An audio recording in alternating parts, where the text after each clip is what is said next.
Iran के पास परमाणु, जी हाँ, यही सवाल उठा है, क्या ईरान के पास परमाणु है?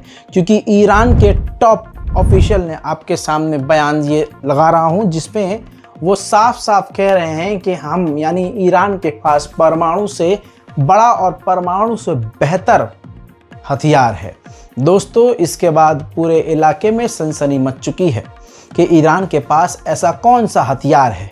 दूसरी तरफ ये तो क्लियर कट बात कह दी ईरान ने कि हमारे पास परमाणु से भी खतरनाक हथियार है, और इजराइल इस बात को इग्नोर नहीं कर सकता, क्योंकि अभी तक ईरान का मजाक उड़ाया जाता था कि अबे इनके मिसाइलें खचरी होती हैं, ये होती हैं, वो होती हैं। लेकिन लास्ट जो हमला था वो देखकर ये चीज़ क्लियर हो गई है कि ईरान के पास बहुत चीज़ें ऐसी हैं जिसको हम मान नहीं सकते, लेकिन उसके पास है।